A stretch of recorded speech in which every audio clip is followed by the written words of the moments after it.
Genesis chapter 45 verse 1 to 28. Verse 1. Then Joseph could no longer control himself before all his attendants, and he cried out, "Have everyone leave my presence?" So there was no one with Joseph when he made himself known to his brothers. Verse 2. And he wept so loudly that the Egyptian heard him, and Pharaoh's household heard about it. Verse 3. Joseph said to his brothers, "I am Joseph. Is my father still living?" But his brothers were not able to answer him, because they were terrified at his presence. Verse 4. Then Joseph said to his brothers, "Come close to me." When he had done so, he said, "I am your brother Joseph, the one you sold into Egypt." Verse 5. And now, do not be distressed and do not be angry with yourself for selling me here, because it was to save lives that God sent me ahead of you. Verse 6. For 2 years now there has been famine in the land, and for the next 5 years there will be no plowing and reaping. Verse 7. But God sent me ahead of you to preserve for you a remnant on earth and to save your lives by a great deliverance. Verse 8. So then, it was not you who sent me here, but God.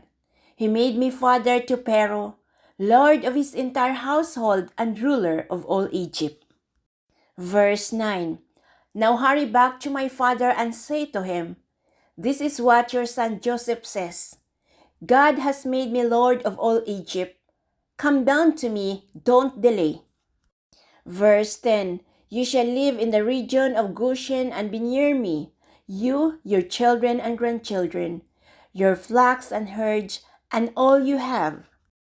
11. I will provide for you there, because 5 years of famine are still to come. Otherwise, you and your household and all who belong to you will become destitute. Verse 12. You can see for yourselves, and so can my brother Benjamin, that it is really I who am speaking to you. Verse 13. Tell my father about all the honor accorded me in Egypt and about everything you have seen, and bring my father down here quickly. Verse 14. Then he threw his arms around his brother Benjamin and wept. And Benjamin embraced him, weeping. Verse 15. And he kissed all his brothers and wept over them. Afterward, his brothers talked with him. Verse 16.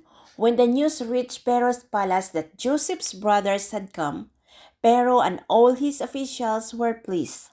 Verse 17. Pharaoh said to Joseph, "Tell your brothers, do this, load your animals and return to the land of Canaan." Verse 18. And bring your father and your families back to me. I will give you the best of the land of Egypt, and you can enjoy the fat of the land. Verse 19. You are also directed to tell them, do this. Take some carts from Egypt for your children and your wives, and get your father and come. Verse 20. Never mind about your belongings, because the best of all Egypt will be yours. Verse 21. So the sons of Israel did this. Joseph gave them carts, as Pharaoh had commanded, and he also gave them provisions for their journey. Verse 22. To each of them he gave new clothing, but to Benjamin he gave 300 shekels of silver and 5 sets of clothes. Verse 23. And this is what he sent to his father, 10 donkeys loaded with the best things of Egypt, and 10 female donkeys loaded with grains and bread and other provisions for his journey. Verse 24. Then he sent his brothers away, and as they were leaving, he said to them, "Don't quarrel on the way." Verse 25. So they went up out of Egypt and came to their father Jacob in the land of Canaan. Verse 26. They told him, "Joseph is still alive. In fact, he is ruler of all Egypt." Jacob was stunned. He did not believe them. Verse 27. But when they told him everything Joseph had said to them, and when he saw the carts Joseph had sent to carry him back, the spirit of their father Jacob revived. Verse 28, and Israel said, I'm convinced my son Joseph is still alive. I will go and see him before I die. Genesis chapter 46, verse 1 to 34. Verse 1, so Israel set out with all that was his, and when he reached Beersheba, he offered sacrifices to the God of his father Isaac. Verse 2, and God spoke to Israel in a vision at night and said, Jacob, Jacob, here I am, he replied. Verse 3, I am God, the God of your father, he said. Do not be afraid to go down to Egypt, for I will make you into a great nation there. Verse 4, I will go down to Egypt with you, and I will surely bring you back again, and Joseph's own hands will close your eyes. Verse 5, then Jacob left Beersheba, and Israel's son took their father Jacob and their children and their wives and the carts that Pharaoh had sent to transport him. Verse 6, so Jacob and all his offspring went to Egypt, taking with them their livestock and the possessions they had acquired in Canaan. Verse 7, Jacob brought with him to Egypt his sons and grandsons and his daughters and granddaughters, all his offspring. Verse 8, these are the names of the sons of Israel, Jacob and his descendants, who went to Egypt. Reuben, the firstborn of Jacob. Verse 9, the sons of Reuben, Hanok, Palu, Hezron, and Carmi. Verse 10, the sons of Simeon, Jemuel, Jamin, Ohad, Jachin, Sohar, and Shaul, the sons of the Canaanite woman. Verse 11, the sons of Levi, Gershon, Kohath, and Merari.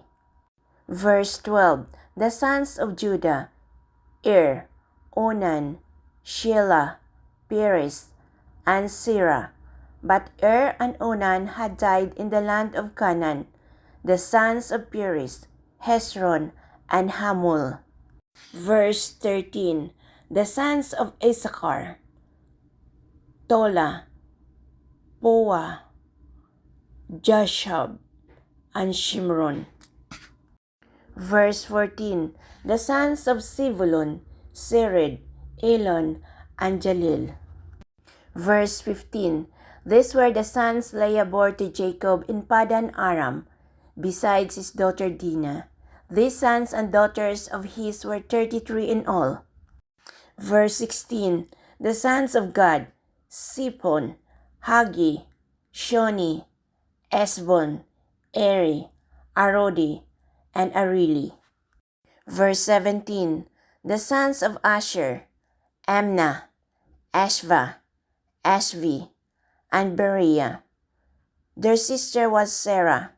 The sons of Beriah, Heber, and Malchil. Verse 18, these were the children born to Jacob by Zilpah, whom Laban had given to his daughter Leah, 16 in all. Verse 19, the sons of Jacob's wife Rachel, Joseph, and Benjamin.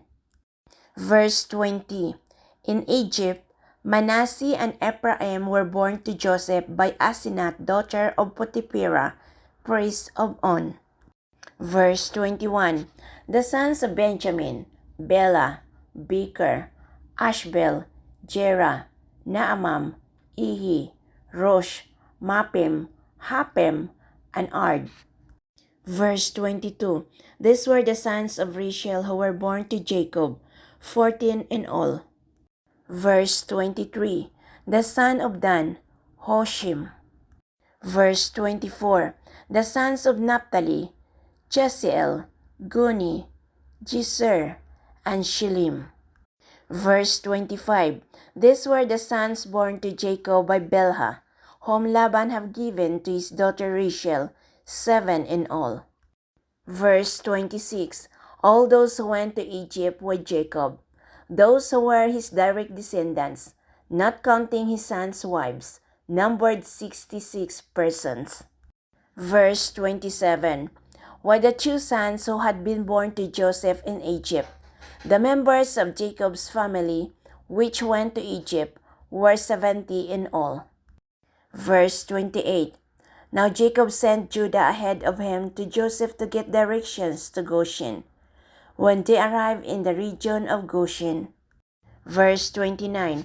Joseph had his chariot made ready and went to Goshen to meet his father Israel. As soon as Joseph appeared before him, he threw his arms around his father and wept for a long time. Verse 30. Israel said to Joseph, Now I am ready to die, since I have seen for myself that you are still alive. Verse 31.